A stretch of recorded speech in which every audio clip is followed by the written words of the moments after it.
आज के जो सभी आज अपन पढ़ेंगे रासायनिक समन्वय एवं एकीकरण। ठीक है, इसमें सबसे पहले अंतःस्रावी ग्रंथि और हार्मोन।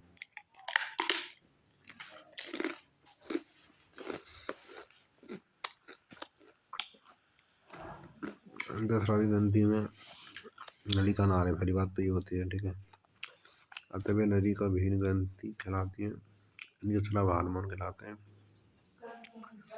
हार्मोन को टेडसोमित परिभाषा के अनुसार हार्मोन अंतःस्रावी ग्रंथि द्वारा स्रावित रक्त में मुक्त किए जाने वाले रसायन है जो दूरस्थ लक्ष्य अंग तक पहुंचाए जाते हैं, परंतु इस परिभाषा को अब रूपांतरित किया गया है। ठीक है, इसको मॉडिफिकेशन कर दिया गया। इसका नई परिभाषा यह है कि हार्मोन सूक्ष्म मात्रा में उत्पन्न होने वाले अपोषक, पोषक नहीं अपोषक रसायन है जो अंतरकोशिक संदेश वाहक के रूप में कार्य करें। मेन चीज आपको देखो, सब कुछ इसमें लिख रखा है, उससे मतलब नहीं है।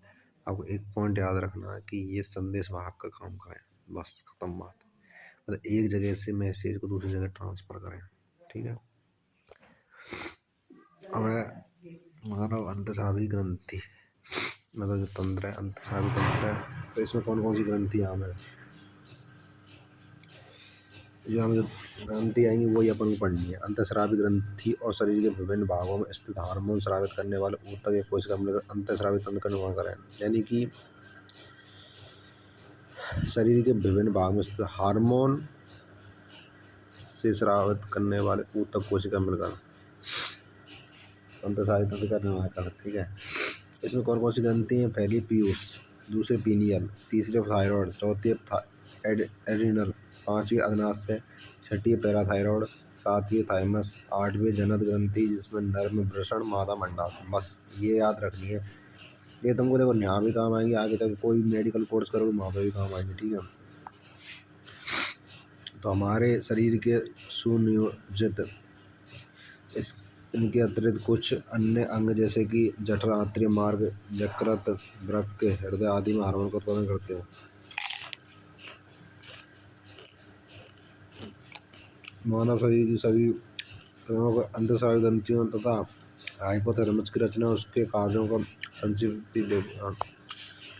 अब देखो इसमें बताता हूँ। ठीक है, सबसे ऊपर दे रखिए हाइपोथैलेमस, फिर उसके बाद में मटर के समान होगी, देखो पिनियल ग्लैंड है, फिर उसके नीचे पीयूष ग्रंथि, फिर थायराइड है, नीचे उसके पैराथायरॉयड, फिर अग्नाशय ग्लैंड है, फिर अधिवृक्क है। ठीक है, फिर देखो ये अंडाशय मादा में, नर में वृषण। ये ध्यान रखना है आपको, ये चित्र में जरा कि ये ग्रंथि पढ़नी है बस, और कुछ ना पढ़ना। ठीक है जी, आप पहले पढ़ेंगे हाइपोथैलेमस के बारे में। हाइपोथैलेमस में जो कि डायंसेफेलॉन यानी अग्र मस्तिष्क पश्च का आधार भाग बना भाई।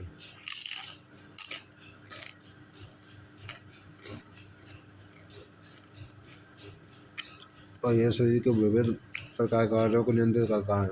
इसमें हार्मोन का उत्पादन करने वाली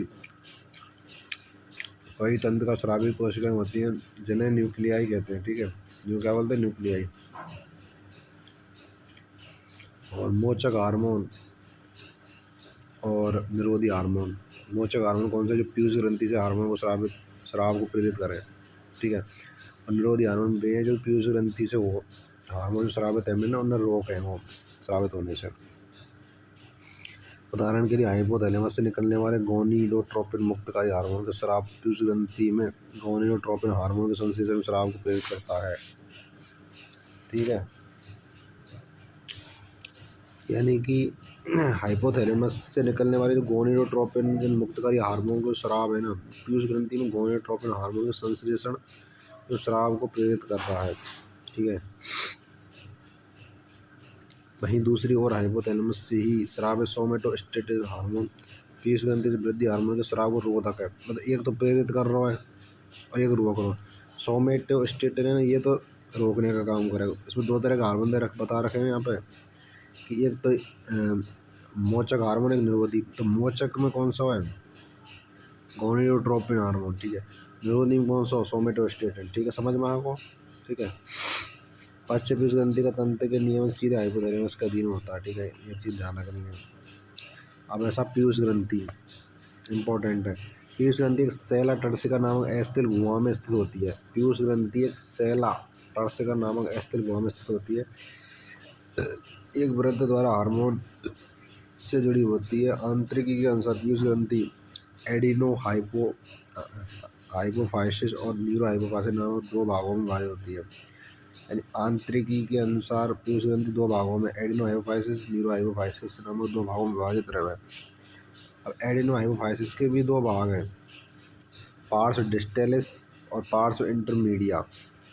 पार्स डिस्टेलिस को साधारणतः अग्र पीयूष ग्रंथि कहते हैं, जिससे वृद्धि हार्मोन सोमेटोट्रोपिन यानी कि GH यानी ग्रोथ हार्मोन, वृद्धि हार्मोन या ग्रोथ हार्मोन, प्रोलैक्टिन यानी PRL, नेमोट्रोपिन भी बोलते हैं इसको PRL को, थायराइड या प्रेरक हार्मोन यानी TSH, T for thyroid, S for stimulating, H for hormone, और एक है ACTH एडिनोकोर्टिकोट्रोपिक हार्मोन, और एक है कोर्टिकोट्रोपिन और ल्यूटिनाइजिंग हार्मोन। ठीक है, इनका स्राव करती है। ठीक है, और कोर्टिका प्रेरक हार्मोन का भी स्राव करे। पार्श्व इंटरमीडिया एकमात्र हार्मोन जो कि मेलेनोसाइट हो गई, लेनोसाइट लग रखा है उन्होंने, लेनोसाइट प्रेरक हार्मोन यानी MSH, मेलेनोसाइट प्रेरक हार्मोन हो गए, M for melanocyte, S for stimulating, H for hormone. Melanocyte प्रेरक हार्मोन जो कि या फिर मेलेनोट्रोपिन का स्राव करता है, यानी कि मेलेनिन का स्राव करता है MSH, जो कि पार्श्व इंटरमीडिया स्रावित है। ठीक है, यद्यपि मानव में पार्श्व इंटरमीडिया पार्श्व डिस्टेलिस में लगभग जुड़ा होता है, यानी कि जब मानव में पार्श्व इंटरमीडिया ना पार्श्व डिस्टेलिस या पिंड से जुड़ा रहा है भाई। न्यूरो हाइपोफाइसिस या पश्च पीयूष ग्रंथि हाइपोथैलेमस द्वारा उत्पादित किए जाने वाले हार्मोन ऑक्सीटोसिन, वैसोप्रेसिन का संग्रह और स्राव कर रहे हैं।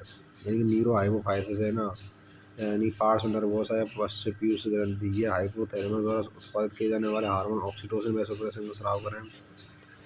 और वृद्धिकारी हार्मोन यानी कि GH के अतिस्राव से शरीर की असमान वृद्धि होती है, इसे जाइगोटिज्म यानी अतिकायता कहते हैं। इसके अल्प स्राव में वृद्धि अवरुद्ध हो जाती है, जिसे पिट्यूटरी डॉर्फिज्म यानी बौनापन या वामनता कहते हैं।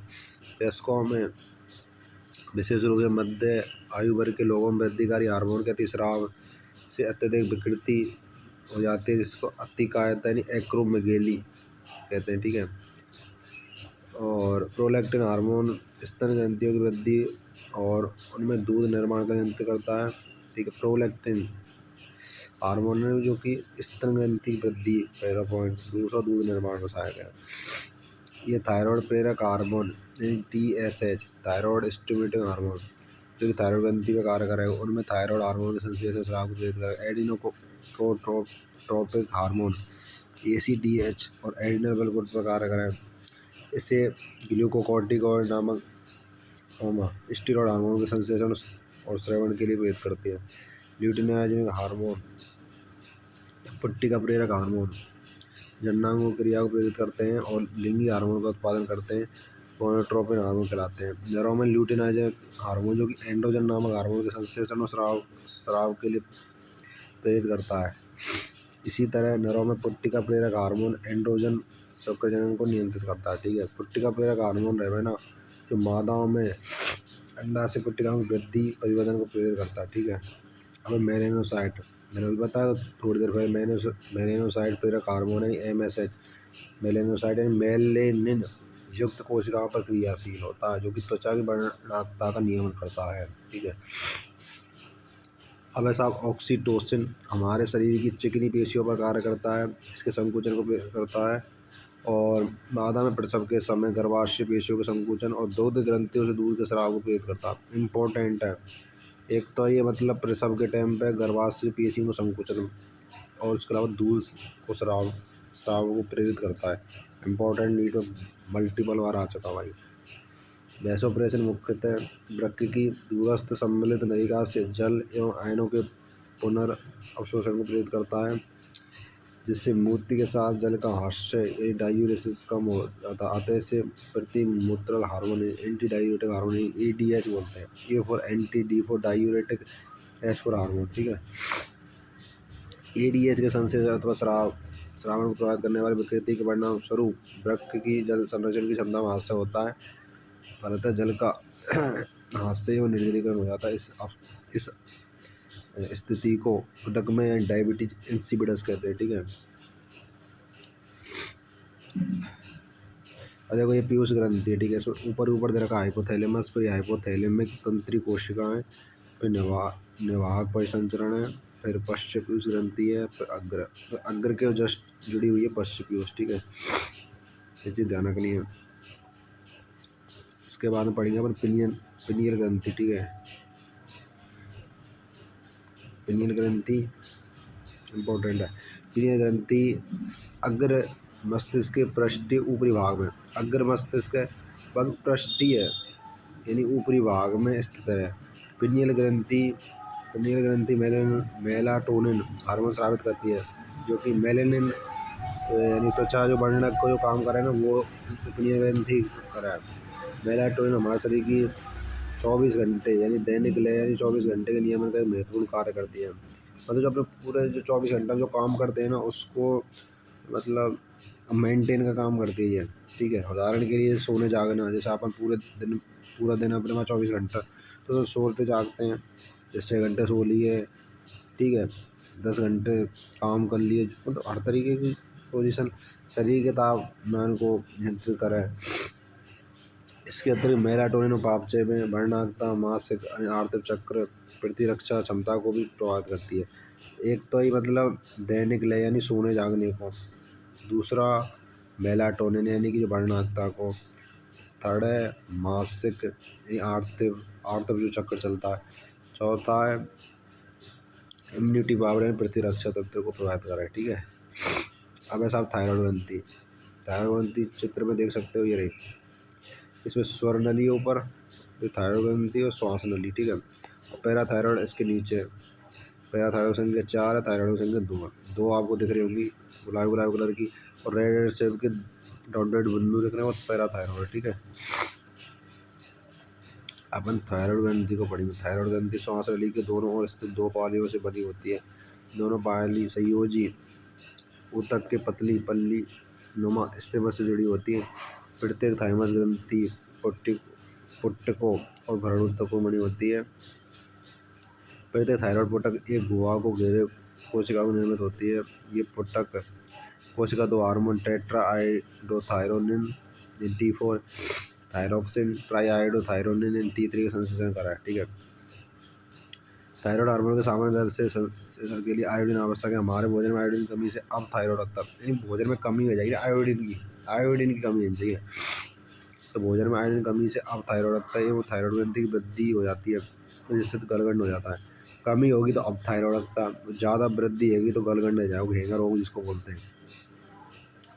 गर्भावस्था के समय अब थायराइडता के कारण गर्भ में विकसित हो रहे बालक की वृद्धि विकृत हो जाती है। देखो आयोडीन कमी आएगी तो याते मतलब अब थायराइडता ही नहीं होगी। इसके अलावा बच्चा होगा ना, बच्चा उसकी वृद्धि में इफेक्ट करेगी। इससे बच्चे की अवरोधित वृद्धि यानी क्रिटेनिज्म, वामनता, मंद बुद्धि का पैदा होगा। त्वचा असमानता आ जाएगी उसमें, मूक बधिर यानी कि वो बोलने में सक्षम रहेगा, सुनने में सक्षम रहेगा, यानी गूंगा बहरा की कंडीशन हो जाएगी उसमें। वयस्क स्त्रियों में अब थायराइड का मासिक चक्र को अनियमित कर देता है, यानी कि जो स्त्री है ना, उसमें आर्तव चक्र है उसको मतलब गड़बड़ा देता है यदि आयोडीन की कमी है तो। थायराइड ग्रंथि के कैंसर अथवा इसमें गांठों की वृद्धि से थायराइड हार्मोन के संश्लेषण की दर असमान रूप से अधिक हो जाती है। ये थायराइड ग्रंथि है ना, थायराइड ग्रंथि में जो कैंसर है वह, और इसमें गांठों की वृद्धि से थायराइड हार्मोन के संश्लेषण की दर असमान रूप से अधिक हो जाती है। इस स्थिति को थायराइड अतिकायता कहते हैं, जो शरीर की कार्य की प्रवृत्ति को प्रभाव डालते हैं। ठीक है। थायराइड हार्मोन आधारी उपापचय दर के नियमन में मुख्य भूमिका निभाते हैं। हार्मोन लाल रक्त कणिकाओं के निर्माण की प्रक्रिया में भी सहायता करते हैं। थायराइड हार्मोन कार्बोहाइड्रेट, प्रोटीन, वसा के उपापचय को नियंत्रित करता है। जल और विद्युत अपघट्यों का नियमन भी थायराइड हार्मोन प्रभावित करते हैं। ठीक है। यानी कार्बोहाइड्रेट, प्रोटीन, वसा के उपापचय को इफेक्ट करेगा, जल विद्युत अपघट्य के नियमन को भी इफेक्ट करेगा। थायराइड ग्रंथि से एक प्रोटीन हार्मोन यानी थायरो कैल्सिटोनिन TCT का भी स्राव कराई। ठीक है। थायराइड ग्रंथि से एक प्रोटीन हार्मोन थायरोकैल्सिटोनिन का स्राव करता है जो रक्त में कैल्शियम स्तर, नाम से पता चल रहा है थायरोकैल्सिटोनिन, कैल्सिटोनिन यानी कैल्शियम के जो लेवल को रेगुलेट करेगा ये। और नेत्र स्तरी गलगंड यानी एक्स ऑप्थेलेमिक वाटर, नेत्र स्तरी गलगंड यानी एक्स ऑप्थेलोमिक वाटर थायराइड अति क्रियता का एक रूप है। थायराइड ग्रंथि में वृद्धि से मतलब थायराइड ग्रंथि में वृद्धि या नेत्र गोलक का बाहर की ओर उभर जाना, आधार पर दर में वृद्धि, भार में कमी। देखो थायराइड ग्रंथि में वृद्धि है गई, नेत्र यानी कि अपने जो आँखें बाहर की तरफ निकलने में, और आधारी और पापच दर में वृद्धि हैगी, और परंतु वजन अपने जो शरीर का जो वजन है ना उसमें कमी आ जाएगी। तो ग्रेव्स रोग के लक्षण है। ठीक है। अब ऐसा पैराथायराइड ग्रंथि, मानव में 4 पैराथायराइड ग्रंथि थायराइड ग्रंथि की पश्च सतह पर स्थित होती है। थायराइड ग्रंथि की 2 पालियों पर प्रत्येक में एक जोड़ी पैराथायराइड ग्रंथि पाई जाती है, जैसे इस चित्र में बता रखा है। देखो 2 थायराइड है तो इसमें डॉट डेट 4 डॉटेड है, तो दो डॉट एक पैराथायराइड पर, दूसरी पैराथायराइड पर भी 2 डॉट है, 2 और 2 कितने होते हैं 4, तो 4 पैराथायराइड है और 2 थायराइड है। ठीक है, वही चीज़ इसमें बोल रहा है।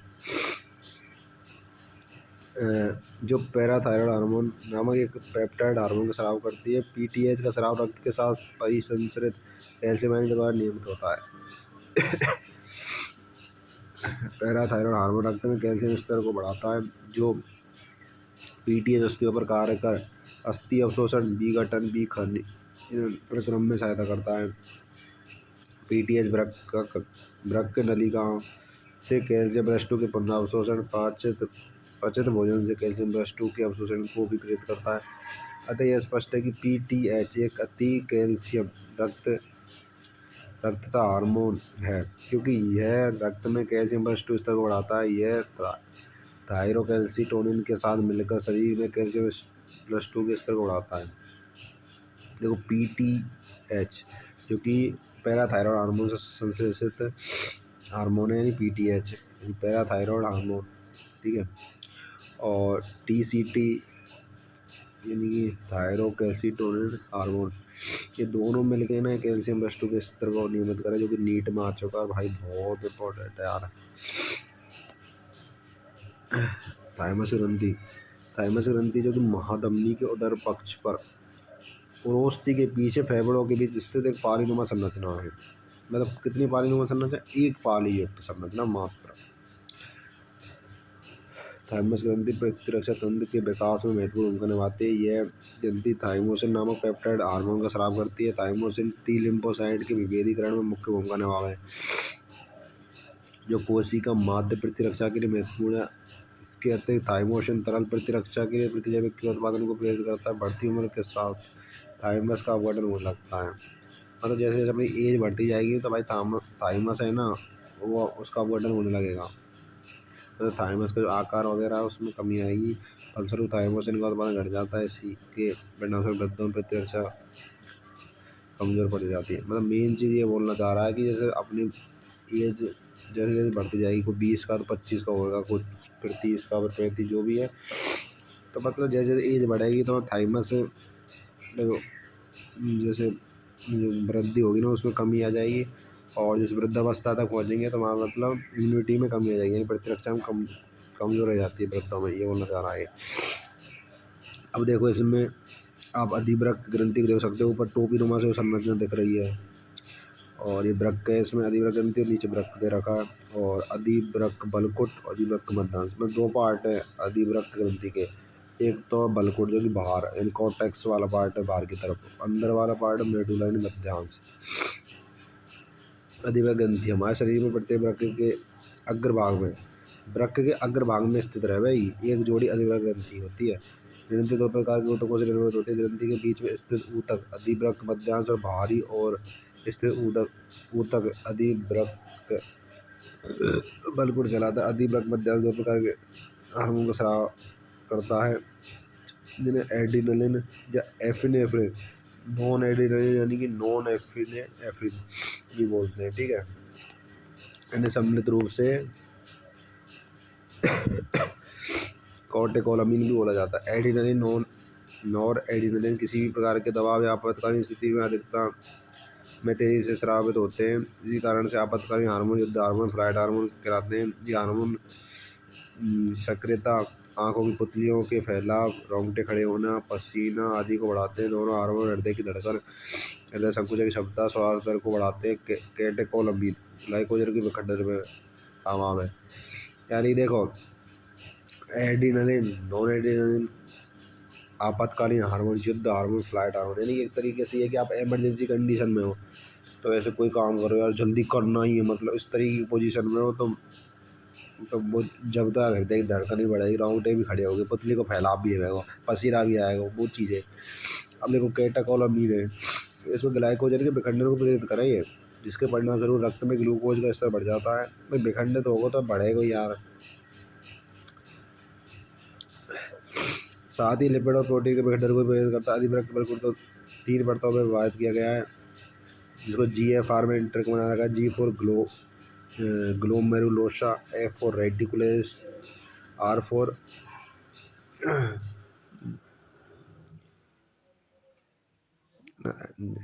फेसिकुलरिस, R for reticularis, G for glomerulosa, दोबारा बोल रहा हूँ, F for fasciculata, R for reticularis, ठीक है, GFR, ठीक है।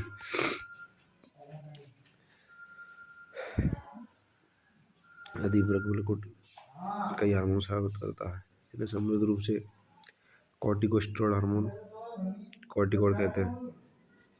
कॉर्टिकोस्टेरॉइड कार्बोहाइड्रेट को पाचन में संलग्न होता है, ग्लूकोकॉर्टिकॉइड कहलाते हैं। हमारे शरीर में कॉर्टिसोल मुख्य ग्लूकोकॉर्टिकॉइड है, जल और विद्युत अपघट्य को संतुलित करने में सहायता करें। कॉर्टिकोस्टेरॉइड मिनरल कॉर्टिकॉइड कहलाता है। हमारे शरीर में एल्डोस्टेरोन मुख्य रूप से मिनरल कॉर्टिकॉइड है।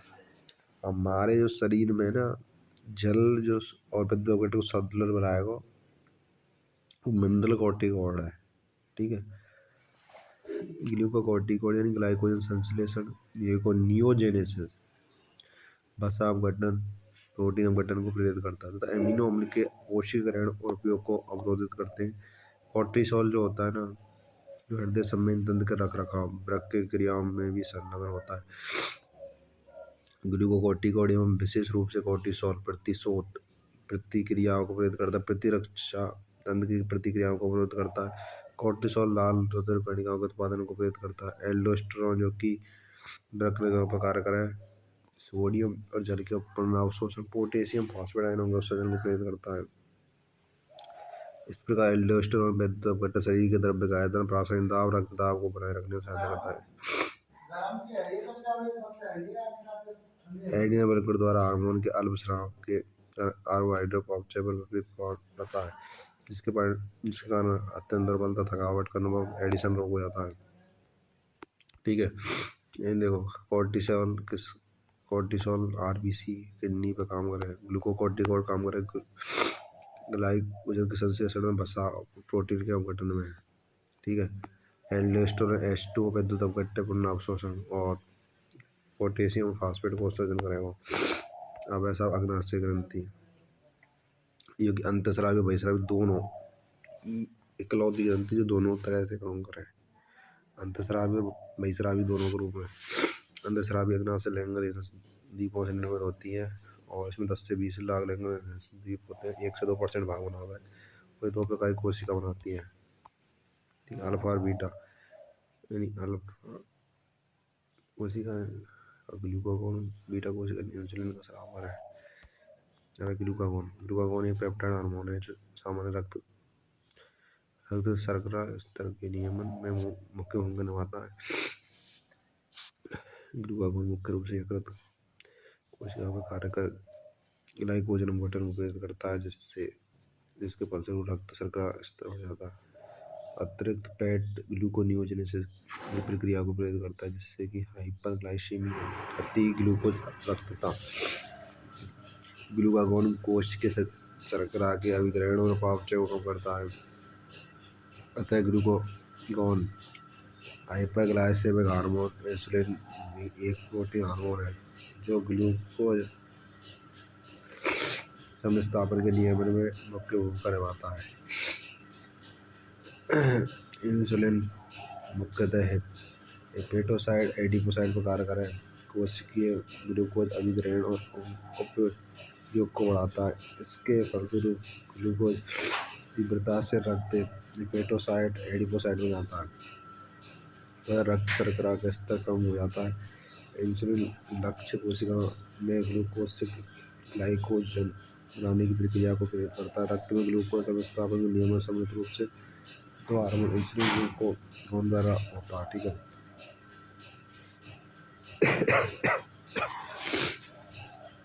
लंबी अवधि तक हाइपोग्लाइसीमिया अति ग्लूकोज रक्तता होने पर डायबिटीज मेलिटस यानी मधुमेह बीमारी हो जाती है, जो मूत्र के साथ शर्करा का हास्य हानिकारक पदार्थ जैसे कीटोन बॉडी के निर्माण से जुड़ी होती है। मधुमेह के मरीजों का इंसुलिन द्वारा सफलतापूर्वक उपचार किया जाता है।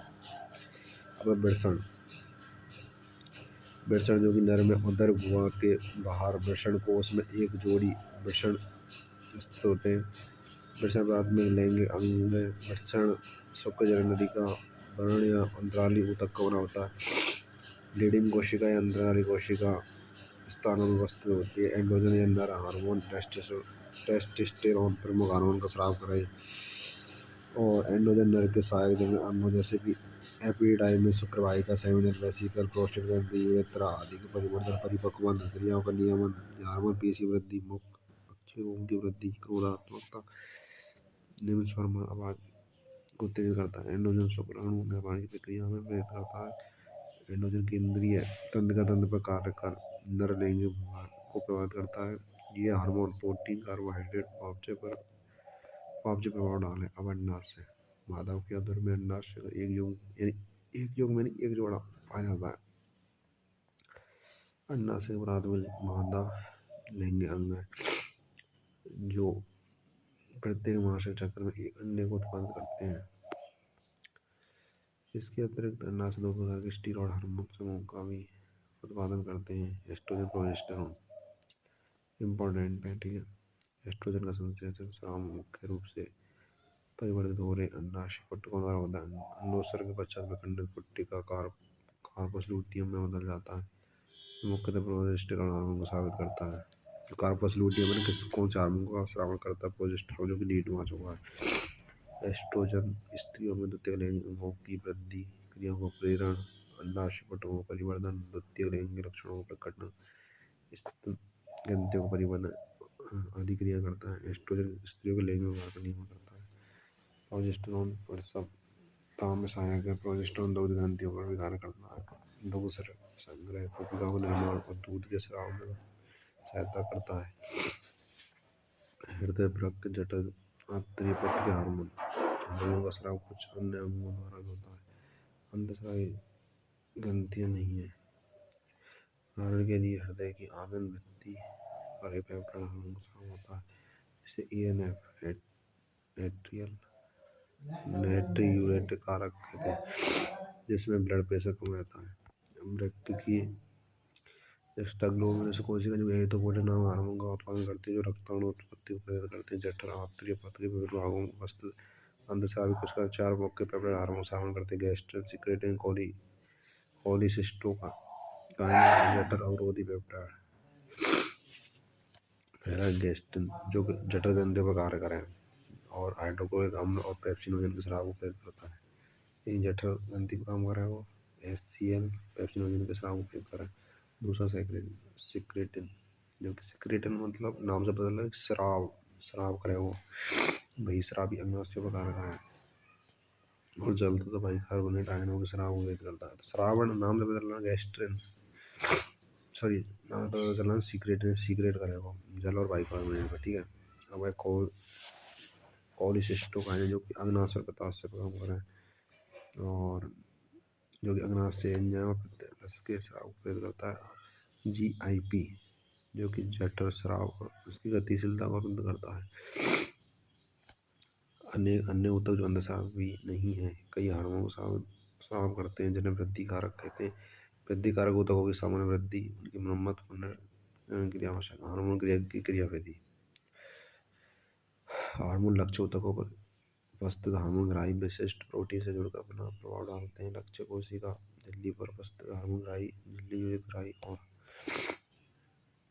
कोशिका के अंदर उपस्थित ग्राही अंतराकोशीय ग्राही कहलाते हैं, जिससे अधिकांश केंद्रीय ग्राही होते हैं। ठीक है। हार्मोन ग्राही के साथ जुड़कर हार्मोन ग्राही समस्या में आएगा। प्रत्येक ग्राही सिर्फ एक हार्मोन के लिए विशिष्ट होता है, मतलब सब अपने अपने हार्मोन के लिए विशिष्ट में लक्ष्यों तक प्राप्त कार्य का नियमन हार्मोन द्वारा होता है। रासायनिक प्रकृति के आधार पर हार्मोन को समूह में विभाजित किया गया है, जैसे पेप्टाइड हार्मोन या प्रोटीन हार्मोन, इंसुलिन, ग्लूकागोन, ग्रेगोन हार्मोन, हाइपोथैलेमस हार्मोन। ठीक है। Steroid, cortisol, testosterone, estradiol, progesterone, iodothyronine, thyroid hormone जो आयोडीन का स्राव करे। अमीनो अम्ल के उत्पन्न एफिनेफ्रिन, नॉन एफिनेफ्रिन। और जो हार्मोन झिल्ली योजक ग्राहियों से क्रिया करते हैं वो साधारण लक्ष्य कोशिका में प्रवेश नहीं करते हैं, लेकिन द्वितीयक संदेश भागों का उत्पादन करें। चक्रीय एमपी IP3 कैल्शियम +2 ये द्वितीयक संदेश भाग इम्पोर्टेंट है। द्वितीय संदेश भाग कौन से? चक्रीय एमपी IP3 कैल्शियम +2। चित्र में देख लो। अच्छा, हार्मोन जैसे FSH है तो इसमें ग्राही है, और जो ग्राही किसमें स्थित है? अंडाशय कोशिका झिल्ली में। इसकी जो प्रतिक्रिया होगी दूसरे संदेश की उत्पत्ति हुई है। सक्रिय एमपी कैल्शियम +2 या IP3 दूसरे संदेश भाग के रूप में ले सकते हैं। फिर उसके बाद जैव रासायनिक प्रतिक्रिया होगी, जो जैव रासायनिक प्रतिक्रिया फिर आगे शारीरिक प्रतिक्रिया में बदलेगी, जो अंडाशय वृद्धि का कारण है। प्रोटीन हार्मोन उत्पन्न होने से हार्मोन आयोडोथायरोड आदि हार्मोन ग्राही समस्या एवं जीनोम के पारस्परिक क्रिया से जीन की अभिव्यक्ति गुण सूत्र क्रिया का नियमन करते हैं। संयुक्त जैव रासायनिक क्रिया शरीर की कार्य की वृद्धि को प्रभावित करती है। अब इसमें लास्ट, ठीक है, स्टेरॉइड हार्मोन या हार्मोन क्रियाशीलता की प्रतिक्रिया आगे की प्रस्तुति। अब देखो, हार्मोन यानी एस्ट्रोजन, मतलब इसमें जो हार्मोन ले रहे हैं ना वो एस्ट्रोजन ले रहे हैं, और जो गर्भाशय कोशिका भित्ति से जाएगा सीधा फिर केंद्र को अटैक करेगा। और इसमें देखो ग्रीन रंग का दे रखा है हार्मोन ग्राही कॉम्प्लेक्स, फिर DNA स्ट्रक्चर दे रखी है जीनोम है और जीनोम। ठीक है। और इसमें mRNA से प्रोटीन बने हैं, और जो भी प्रोटीन बने हैं जो शारीरिक प्रतिक्रिया या वृद्धि विभेदन में सहायक है। ठीक है। तो ये चैप्टर अपना समाप्त होता है। All the best. और जो भी स्टूडेंट नए हो चैनल को सब्सक्राइब कर लो। इसकी डिटेल PDF आपको टेलीग्राम चैनल में मिल जाएगी। PCB की NCERT हाईलाइट, PCB के नोट्स आपको टेलीग्राम चैनल मिल जाएंगे। नीट शॉर्ट नोट्स के नाम से टेलीग्राम चैनल है। All the best.